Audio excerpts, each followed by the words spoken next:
हम रोज मोबाइल खोलते हैं, खाना ऑर्डर करते हैं, इलेक्ट्रॉनिक, कपड़े, दवा, सब कुछ एक ही क्लिक में।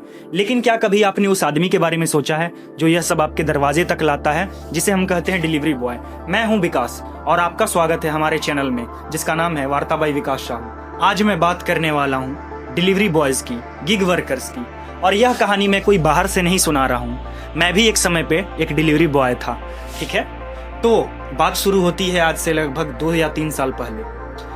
उस समय पे मैं ई कार्ट में काम करता था। ई कार्ट जो कि डिलीवरी पार्टनर है किसकी, फ्लिपकार्ट की, और भी कई ब्रांड के वो प्रोडक्ट को कस्टमर तक पहुंचाती है।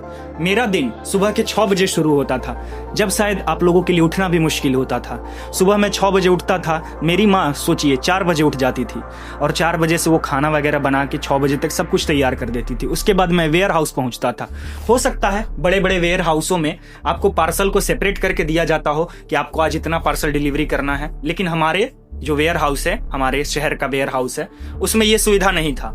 मैं खुद सबसे पहले 6 बजे पहुंचता, उसके बाद एक छोटा सा ब्रीफिंग होता। ब्रीफिंग समझ रहे हैं कितना बड़ा शब्द है। डिलीवरी बॉय के लिए भी ब्रीफिंग होता है कि आज आपको इतना पार्सल डिलीवर करना ही होगा। उसके बाद हम लोग खुद से सारे पार्सल को छांटते थे कि कौन सा पार्सल कौन लेकर जाएगा, किसके एरिया में कौन सा पार्सल जाएगा। उसके बाद नाम देखो, एड्रेस देखो, पिन कोड मिलाओ, फिर एक एक करके पार्सल को स्कैन करो। ऐसे करते करते 10 बज जाता था, तब जाकर हम लोग कहीं डिलीवरी के लिए निकल पाते थे। और उसके बाद भी जाने के बाद आपको क्या लगता है, अगर मैं 50 पार्सल लेके निकला हूं तो क्या सारे पार्सल डिलीवर हो जाते हैं? नहीं, ऐसा नहीं होता है। लगभग मेरे केस में तो मेरे पास 25 से ज्यादा ही पार्सल बच जाता था, जिसको मुझे वापस रिटर्न लेके आना पड़ता था। अब अगर जो पार्सल मंगाया है वो अगर कैंसिल कर देगा, अगर कस्टमर पार्सल कैंसिल कर देगा तो हमें उसे ढोना नहीं पड़ेगा। लेकिन मेरे केस में या बहुत अधिकांश डिलीवरी बॉयज के केस में क्या होता है कि पार्सल जब हम डिलीवर करने जाते हैं उस एरिया में तो कस्टमर फोन नहीं उठाता है, तो फोन नहीं उठाता है तो हम लोग कैंसिल नहीं कर पाते हैं। उसके बाद 3 दिन तक वो पार्सल आपके नाम पे बुक है, 3 दिन तक आप उसे लेके घूमिए, भले उस पार्सल का आपको 1 भी रुपया ना मिले। मेरे समय पे हर एक पार्सल डिलीवरी का मुझे 13 रुपए मिलता था। 13 रुपए, सोच सकते हैं कितना छोटा सा रकम है बनिस्बत उस मुश्किल के सामने जो हमें पार्सल डिलीवरी करने में आती है। और बस इतना ही नहीं, डिलीवरी बॉयज को इंसान भी नहीं समझा जाता है। मैं एक और कहानी आपको सुनाना चाहता हूँ। एक बार मैं एक गांव में गया था, कुछ लड़कों ने एक ईयरबड्स मंगाया था जिसे हम लोग कान में लगाकर गाने सुनते। वो ईयरबड का कीमत था 300 रुपए। और जब मैंने उसे डिलीवर किया, उसके बाद पेमेंट ले लिया, तो उन्होंने खोल कर उसे देखा, उसमें से वो टूटा हुआ निकला, मतलब काम नहीं कर रहा था। उन्होंने मुझे पकड़ लिया और बोला कि ये खराब है। अब समझिए ऐसे ऐसे हालात से रोज डिलीवरी बॉयज को डील करना पड़ता है। अंतिम में मुझे क्या करना पड़ा, वो लोग मुझे मार पीट देते। इससे अच्छा मैंने उन्हें उनका 300 रुपए लौटाया, और उस पार्सल को तो मैं कंफर्म कर चुका था तो उसे मुझे ही रखना पड़ा। ऐसे ऐसे हालात से रोज डिलीवरी पार्टनर लड़ते हैं। दिन भर इतना थकने के बाद लगभग रात को मैं पहुंचता था, 10 बज जाता था, कभी 9 बज जाता था, और रात को जाके रिटर्न पार्सल को वापस से स्कैन करके सौंपना, उसमें भी 1 से 1.5 घंटे का वक्त लगता था, क्योंकि और भी डिलीवरी पार्टनर आके वहां पर लाइन में लगे होते थे।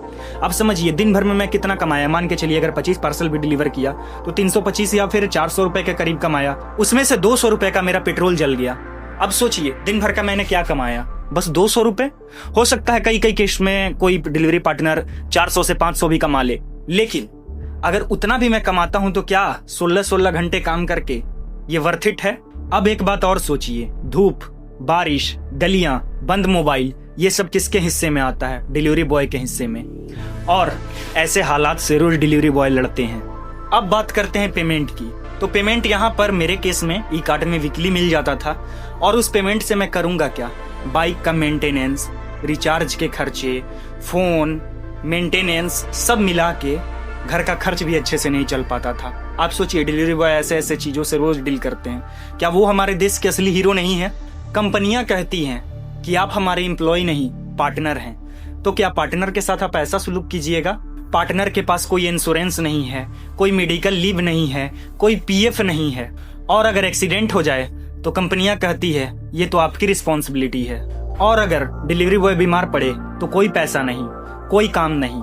यानी कि ये एक जॉब नहीं, ये एक सर्वाइवल मोड है। और आपको पता है सबसे पेनफुल चीज क्या है? गार्ड के द्वारा रोका जाना, लोगों का ऊपर से नीचे तक आपको देखना, कस्टमर का आप पर चिल्लाना, कहाँ है, जल्दी करो, देर हो रही है, आपको नहीं रास्ता पता है, आप क्यों पार्सल लेकर आते हैं। ऐसे ऐसे सवाल।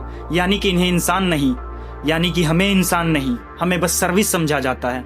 आज हमारा देश डिजिटल इंडिया की बात करता है और स्टार्टअप इंडिया की बात करता है, लेकिन क्या यही विकास उन लोगों के लिए भी है जो इसे अपने कंधे पर ढो रहे हैं? अगर डिलीवरी बॉय नहीं हो तो ऐप बेकार है, लेकिन डिलीवरी बॉय के लिए ऐप जिम्मेदार नहीं है। मैं यह वीडियो किसी कंपनी के खिलाफ नहीं बना रहा हूँ। मैं चाहता हूँ कि गिग वर्कर्स को, डिलीवरी बॉयज को minimum wage, insurance, accident cover और सम्मान मिले। और एक बात, अगली बार जब कोई भी डिलीवरी बॉय आपके दरवाजे पर आपका पार्सल देने आए तो आप उसे सर्विस ना समझिए। वो भी किसी का पिता है, वो भी किसी का बेटा है, वो भी किसी का सपना है। अगर ये वीडियो आपको अच्छा लगा तो इसे शेयर जरूर कीजिए, मेरे चैनल को फॉलो जरूर कीजिए, ताकि हमें ऐसे ही लगातार काम करने का मोटिवेशन मिलते रहे। क्योंकि आज डिलीवरी बॉय है, कल हम और आप होंगे। इसीलिए जय हिंद, जय संविधान।